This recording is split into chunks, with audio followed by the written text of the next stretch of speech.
había tenido miedo. Fue el presentimiento de un ataque infernal. Su convicción estaba hecha. Pensé que era el demonio, decía más tarde a su obispo, Monseñor de Vie, que lo interrogaba.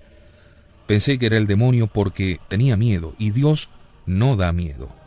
Desde ese momento no creyó útil recurrir a protecciones humanas. Despachó a todos los guardianes y quedó solo frente al tremendo adversario. Este adversario, en el sentido, lo sabemos ya, de la palabra diablo o Satanás, él lo llamaba el arpeo. Cuando ya estuvo seguro de lo que se trataba, adoptó entonces una táctica muy sencilla y muy juiciosa. Le pregunté varias veces, declaró su confesor el abate Vaux, cómo rechazaba estos ataques. El cura de Ars me contestaba: me vuelvo hacia Dios, hago la señal de la cruz, dirijo algunas palabras de desprecio al demonio. Por lo demás, he advertido que el ruido es más fuerte y los ataques más frecuentes cuando al día siguiente debe venir a verme un gran pecador. Esto fue para el humilde cura que los pecadores iban a ver desde todos los puntos de la diócesis y aún mismo desde toda Francia y a veces del extranjero para confesarse con él. Iba a ser un gran descubrimiento y una maravillosa consolación. Tenía miedo, le decía más tarde a un amigo fiel que luego declaró en su proceso. Tenía miedo en los primeros tiempos. No sabía qué era, de qué se trataba, pero ahora estoy contento. Cuando aparece el bellaco es una buena señal. La pesca del día siguiente es siempre excelente. Y otra vez diría: el diablo me ha perturbado en grande esta noche. Mañana tendremos a mucha gente. El arpeo es muy tonto. Me anuncia él mismo la llegada de los grandes pecadores. Está encolerizado. Mucho mejor. Uno de los ejemplos más notables de estas infestaciones diabólicas es el que se produjo en ocasión de los ejercicios del jubileo. Era diciembre de 1826 en Saint-Trivier. Esta pequeña ciudad se halla situada a 12 kilómetros de Ars. Todos los sacerdotes de los alrededores se habían dado allí cita para el jubileo, que debía, según se esperaba, atraer a muchas personas y suscitar muchas confesiones.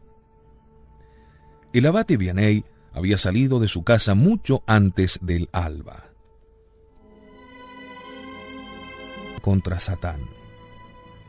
Cosa inexplicable en este mes del año, cercano al invierno, alrededor de él se levantaban fulgores siniestros.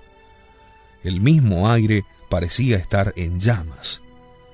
Veía arder los arbustos a los lados del camino. Pensó que sería Satanás, que previendo los frutos de salvación que el jubileo iba a producir, intentaba espantarlo. Pero esto no le impidió proseguir su camino. Cuando llegó al presbiterio de Saint-Trivier, empezó sin tardanza la tarea que le era propia. Por la noche, cuando todo se hallaba en calma en el presbiterio, empezaron a oírse ruidos inexplicables. Parecían provenir del propio cuarto del cura de Ars. Sus colegas, molestos por estos ruidos insólitos, fueron a quejársele. «Es el bellaco», repuso él sencillamente. «Está muy enojado por todo el bien que se hace aquí». Pero sus colegas no hicieron sino reírse de esta seguridad. «Usted no come, no duerme, le zumba la cabeza, las ratas le corren por el cerebro», le dijeron. En los días siguientes, las bromas se incrementaron. Pero una noche, que los reproches se hicieron más vehementes, no dijo nada. Apenas se había acostado cuando se oyó el ruido como de un carruaje muy cargado que hizo temblar el presbiterio. Todos se levantaron aterrados. Mientras se preguntaban de dónde podían venir semejantes barullos, se oyó en el cuarto del cura de Ars un escándalo tal que el cura del lugar, llamado Benoit, exclamó: «¡Están asesinando al cura de Ars!». Enseguida todos se dirigieron a la habitación y abrieron la puerta. ¿Y qué vieron? Vieron al abate Vianney tranquilamente acostado en su cama, pero manos desconocidas lo habían empujado hasta el centro del cuarto. En ese momento se despertó para decirles tranquilamente: «Es el arpeo el que me ha arrastrado hasta aquí y el que ha hecho todo este estruendo. No es nada. Siento no haberlos prevenido antes, pero es una buena señal. Mañana caerá aquí un pez gordo». Ellos se preguntaron de qué pez se trataría. Sus compañeros lo embromaron un poco, temiendo lo que llamaban sus alucinaciones. Sin embargo, no se había equivocado. Lo vieron bien cuando un personaje de la región, que todos habían alejado totalmente de las prácticas religiosas, el llamado Caballero de Murs, entró en la iglesia y avanzó directamente al confesionario donde se encontraba el cura de Ars. Esta conversión hizo una impresión enorme en toda la provincia. Desde ese momento, uno de los críticos más agresivos con respecto al cura Vianney empezó a considerarlo como un gran santo. Las infestaciones de Satán siguieron produciéndose durante largos años. Ora el santo cura de Ars sufría solo los ataques, ora el demonio intentaba perturbar las almas de aquellos que lo rodeaban. Las directoras y las huérfanas del Instituto La Providencia, esta magnífica institución fundada por el santo cura, ciertas noches oían ruidos extraños. O bien también el demonio podía emplear sus tretas con la comunidad.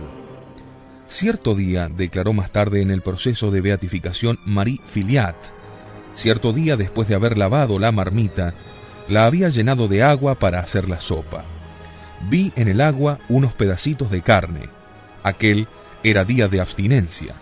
Vacié bien la marmita, la lavé y volví a echarle agua. Cuando la sopa estuvo pronta para servirla, vi que se había mezclado con ella pedacitos de carne. El señor cura, cuando lo enteré, me dijo: «Es el diablo quien ha hecho eso. Sirva usted igualmente la sopa». Como puede verse, el cura de Ars no se perturbaba. Su buen sentido permanecía inalterado y su confianza en Dios lo ponía fuera del alcance de Satanás. Cierto día que le preguntaron si nunca tenía miedo, respondió simplemente: «Uno se acostumbra a todo. El bellaco y yo somos casi camaradas». Esto no quiere decir evidentemente que hacía causa común con él. El 4 de diciembre de 1841 hizo la siguiente confidencia a las directoras de la Providencia: «Oigan esto. Anoche el demonio vino a mi cuarto mientras yo rezaba mi breviario. Soplaba fuertemente y parecía vomitar no sé qué, trigo o maíz, sobre mis mejillas.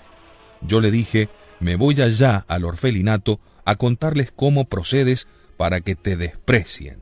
Y entonces él inmediatamente se cayó. Otra vez, cuando el abate Vianney trataba de dormirse, tenía tanta necesidad de ese reposo, el demonio, interesado en gastar lo más posible sus fuerzas, se puso a gritarle: «Vianney, Vianney, te venceré, te venceré». El santo le replicó: «No te tengo ningún miedo».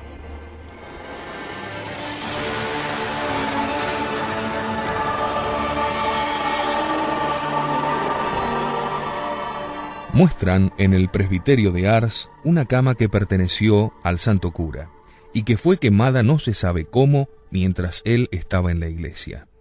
Cuando corrieron a decirle que su casa se estaba incendiando, se limitó a dar la llave para que pudieran entrar a apagar el incendio. Pero agregó sin ninguna emoción: «Ese vil arpeo no ha podido apoderarse del pájaro y ha quemado su jaula». Con mucha frecuencia, el diablo injuriaba al abate Vianney, le profería amenazas, lanzaba gritos como animal, lo apostrofaba en términos groseros: «Vianney, Vianney, comedor de trufas». Llaman así en la región a las papas. «No te has muerto todavía, Vianney, no te me escaparás». Y enseguida imitaba los gruñidos de un oso,